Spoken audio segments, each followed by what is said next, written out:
പുതിയൊരു വീഡിയോയിലേക്ക് എല്ലാ മാന്യ പ്രേക്ഷകർക്കും സ്വാഗതം. ഇന്ന് ഞാൻ നിങ്ങളുമായി പങ്കുവെക്കുന്ന ഡെയിലി അപ്ഡേറ്റ്സിലെ ആദ്യത്തെ അപ്ഡേറ്റ്, സ്റ്റിങ് AEWൻ്റെ ഡൈനാമിറ്റ് എപ്പിസോഡിൽ നടത്തിയ സാഹസികമായിട്ടുള്ള എൻട്രൻസിനെ സംബന്ധിച്ചും രണ്ടാമത്തേത് ബ്ലഡ് ലൈനിൽ ടാമ ടോങ്ക എന്ന റെസ്ലർ ജോയിൻ ചെയ്യാനുള്ള സാധ്യതകളെ സംബന്ധിച്ച് നിലവിൽ പുറത്തേക്ക് വരുന്ന റൂമറിനെ കുറിച്ചിട്ടുമാണ്. അപ്പോൾ നമുക്ക് അധികം ദീർഘിപ്പിക്കാതെ നേരെ വീഡിയോയിലോട്ട് വെക്കാം. ആദ്യമായി പങ്കുവെക്കാനുള്ളത് സ്റ്റിങ് എന്ന ലെജൻഡറി റെസ്ലറിൻ്റെ ഇന്നത്തെ ഡൈനാമിറ്റ് എപ്പിസോഡിലെ എൻട്രൻസിനെ സംബന്ധിച്ചാണ്. ഇന്നത്തെ ഡൈനാമിറ്റ് എപ്പിസോഡിൻ്റെ വലിയൊരു പ്രത്യേകത സ്റ്റിങ്ങിൻ്റെ റെസ്ലിംഗ് കരിയറിലെ അവസാന വീക്ക്ലി എപ്പിസോഡ് എന്നുള്ളതായിരുന്നു. അവസാന ഡൈനാമിറ്റ് വീക്ക്ലി എപ്പിസോഡ് ഒരു റെസ്ലർ എന്ന നിലയിൽ സ്റ്റിങ് അപ്പിയർ ചെയ്യുന്നു എന്നൊരു രീതിയിലാണ് അവർ അഡ്വർട്ടൈസ് ചെയ്തത്. അപ്പോൾ അതിന് പ്രകാരം സ്റ്റിങ്ങിൻ്റെ നിലവിലെ സ്റ്റോറി ലൈൻ എന്ന് പറയുന്നത് സ്റ്റിങ്ങും ഡെർബി ആലിൻ എന്ന് പറയുന്ന റെസ്ലറും നിലവിൽ AEWൻ്റെ ടാഗ് ടീം ചാമ്പ്യന്മാരാണ്. അവരുടെ എതിരാളി എന്ന് പറയുന്നത് ദി യങ് ബക്സ് ആണ്.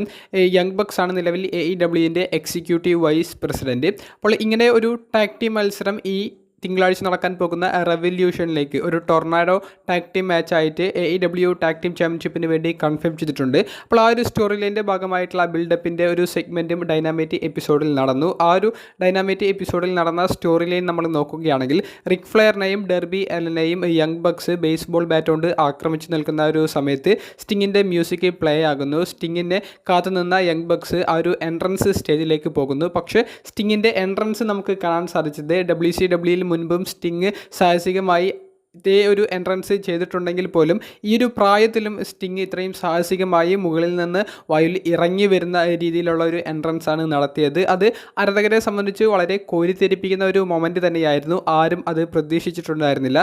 പ്രത്യേകിച്ച് ഫൈനൽ ഒരു വീക്ക്ലി എപ്പിസോഡ്, ഫൈനൽ മാച്ചിന് വേണ്ടി സ്റ്റിങ് തയ്യാറെടുക്കുന്നു. അതിന് മുന്നോടിയായി ഇത്രയും സാഹസികമായി സ്റ്റിങ് ചെയ്യണമെന്നുണ്ടെങ്കിൽ അദ്ദേഹത്തിൻ്റെ ധൈര്യം സമ്മതിച്ചു കൊടുത്തേ മതിയാകൂ. എന്തായാലും സ്റ്റിങ്ങിൻ്റെ എൻട്രൻസ് ഇപ്പോൾ വലിയ തരംഗം സൃഷ്ടിച്ചിട്ടുണ്ട്. രണ്ടാമത്തെ അപ്ഡേറ്റ്, ബ്ലഡ് ലൈൻ എന്ന് പറയുന്ന ഫാക്ഷനിലെ പുതിയൊരു മെമ്പറായി ടാമ ടോങ്ക എന്ന ന്യൂ ജപ്പാൻ പ്രോ റെസ്ലിംഗുമായി നിലവിൽ കോൺട്രാക്റ്റ് അവസാനിപ്പിച്ച് WWE ഭാഗം ആയിക്കൊണ്ടിരിക്കുന്ന റെസ്ലർ വരാനുള്ള സാധ്യതകൾ ഉണ്ടെന്ന് പറഞ്ഞുകൊണ്ട് നിലവിൽ പുറത്തേക്ക് വരുന്ന റൂമറിനെ സംബന്ധിച്ചാണ്.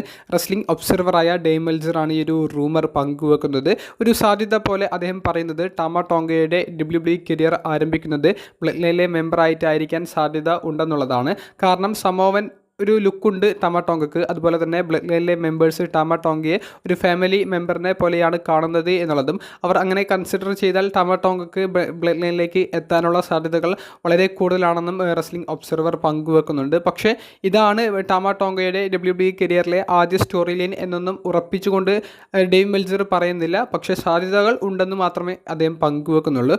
അദ്ദേഹത്തിൻ്റെ ഒരു ലുക്ക് സമോവൻ ഒരു റെസ്ലർ എന്നുള്ളൊരു ലുക്കായതുകൊണ്ട് തന്നെ ബ്ലഡ് ലൈനിൽ ജോയിൻ ചെയ്താലും ആളുകൾ കുറ്റം പറയില്ല. ഒരു കെയ്ഫൈബ് പ്രകാരം ബ്ലഡ് ലൈനിൽ ഒരു മെമ്പർ അല്ലെങ്കിൽ അവരുടെ ഒരു ഫാമിലിയിലെ ഒരു അംഗം എന്നുള്ളൊരു നിലയിൽ അവർക്ക് സ്റ്റോറി ബിൽഡ് ചെയ്യാൻ സാധിക്കും. നിലവിൽ ട്രിപ്പിൾ എച്ച് എല്ലാ കാര്യങ്ങളും സർപ്രൈസ് ആക്കി വെക്കുന്നത് കൊണ്ട് തന്നെ ടാമ ടോങ്കയുടെ WWEയിലെ സ്റ്റോറി ലൈൻ എവിടെ വെച്ചിട്ടാണ് ആരംഭിക്കുന്നത് എന്നൊന്നും നമുക്ക് പറയാൻ സാധിക്കില്ല.